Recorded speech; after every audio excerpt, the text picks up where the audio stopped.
ଆଉ Praise the Lord.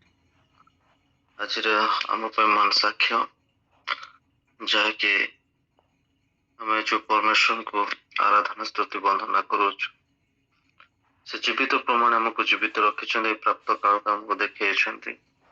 ସେଥିପାଇଁ ପ୍ରଭୁଙ୍କର ବିଶେଷ ମନ ଧନ୍ୟବାଦ ହଉ। ତତ୍ସଙ୍ଗେ ସଙ୍ଗେ ମୁଁ ଆନ୍ତରିକ ଭାବରେ ଯେତେ ଜଣ ଆମେ ଯୋଡ଼ି ଅଛୁ ସମସ୍ତଙ୍କୁ ମୁଁ ପ୍ରେଜ୍ ଦ ଲର୍ଡ ଜଣାଏ। ପ୍ରେଜ୍ ଦ ଲର୍ଡ। Praise the ଆଉ Lord.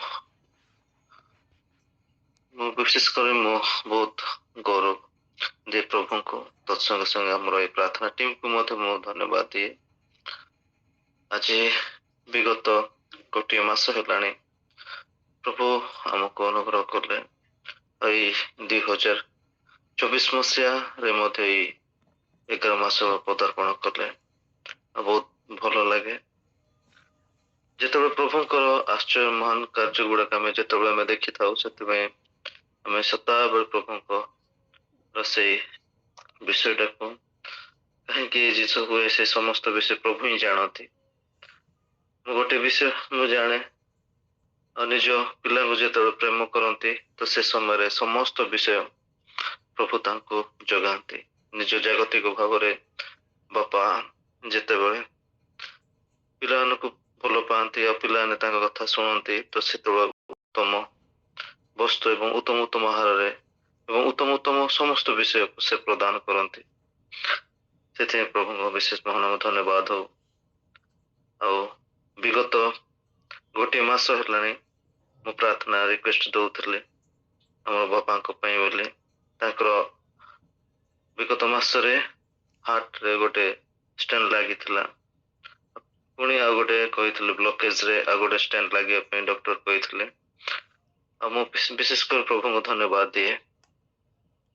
ତ ସେଇ ବିଷୟଟା କଣ ହେଇଛି, ଆପଣମାନଙ୍କ ପ୍ରାର୍ଥନା ଏବଂ ସଦ୍ଭକ୍ତମାନଙ୍କ ପ୍ରାର୍ଥନା ପାଇଁ ଆଜି ପ୍ରଭୁ ମହାନ ସାକ୍ଷ୍ୟ ଦେବା ପାଇଁ କହୁଛନ୍ତି। ଆଉ ସେ ଯୋଉ ବ୍ଲକେଜ ଥିଲା ପ୍ରଭୁଙ୍କ ଅନୁଗ୍ରହରେ ସେ ସମସ୍ତ ବ୍ଲକେଜ ଟା ଓପେନ ହେଇଯାଇଛି। ଆଉ ଡକ୍ଟର ମଧ୍ୟ ଆଶ୍ଚର୍ଯ୍ୟ ହେଇଗଲେ, ଏଇ ଜିନିଷଟା କେବେ ହେବାର ନଥିଲା। ସେଥିପାଇଁ ଆମେ ପ୍ରଭୁଙ୍କୁ ଧନ୍ୟବାଦ ଦେବା। ସେ ଜୀବିତ ପ୍ରମାଣ ଆମକୁ ଜୀବିତ ରଖି ଆଶ୍ଚର୍ଯ୍ୟ କର୍ମ ସମସ୍ତଙ୍କୁ ଜଣାଇବା ପାଇଁ କହୁଛନ୍ତି। ଆମେ ବିଶ୍ୱସ୍ତତା ତାଙ୍କ ପାଖରେ ରହିବା ତ ସେ ତାଙ୍କ ଆରୋଗ୍ୟ ହସ୍ତରେ ଆରୋଗ୍ୟ ଦେବେ। ମୋ ସମସ୍ତ ବିଷୟ ସେ ହିଁ କାର୍ଯ୍ୟ ଯେତେବେଳେ ଆମେ ତାଙ୍କ ନିକଟରେ ଅର୍ପଣ କରିବା ସେ ସମୟରେ ସମସ୍ତ ବିଷୟ ସେ କରନ୍ତି। ସେଥିପାଇଁ ମୁଁ ସମସ୍ତଙ୍କୁ ପ୍ରାର୍ଥନା ଟିମ୍କୁ ଧନ୍ୟବାଦ ଦିଏ। ତ ସମସ୍ତଙ୍କୁ ମୁଁ ଆନ୍ତରିକ ପ୍ରେଜ୍ ଦ ଲର୍ଡ ବି ଜଣାଏ। ଯେହେତୁ ଆଜି ଆମ ଫ୍ୟାମିଲି ପାଇଁ ପ୍ରାର୍ଥନା କରିଥିଲେ, ସେମାନେ ବହୁତ ବି ଆମ ଫ୍ୟାମିଲି ମଧ୍ୟ ବହୁତ ଖୁସି ଅଛନ୍ତି।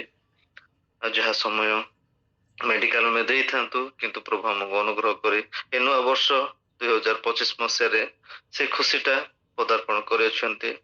ଆଉ ମୁଁ ପ୍ରାର୍ଥନା ଧନ୍ୟବାଦ ଦିଏ।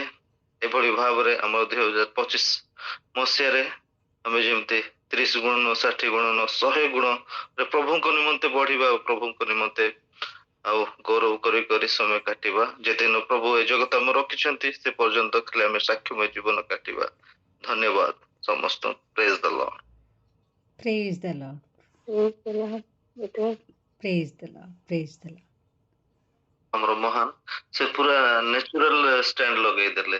ସେଥିପାଇଁ ପ୍ରଭୁଙ୍କୁ ମୁଁ Amen. ଧନ୍ୟବାଦ Amen. ଦିଏ। ପ୍ରେଜ୍ ଦ ଲର୍ଡ। Amen. Amen. ମାନେ ପ୍ରାୟ ବାପାଙ୍କର ଡେଥ୍ ବିଷୟ ଜାଣିଅଛନ୍ତି ଏବଂ ପ୍ରାର୍ଥନା ମଧ୍ୟ ଆପଣମାନେ କରିଅଛନ୍ତି ଆମ ପରିବାର ପାଇଁ।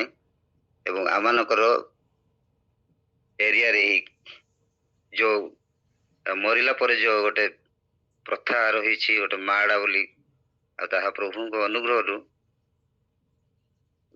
24 ତାରିଖରେ ଆମେ ତାହା କରିପାରିଲୁ ଏବଂ ସେଦିନ ପାଗ ମଧ୍ୟ ଠିକ ଭାବରେ ରହିଲା, ଯୋଦ୍ୱାରା ସେ କାର୍ଯ୍ୟ ଭଲ ଭାବରେ ହେଇପାରିଲା।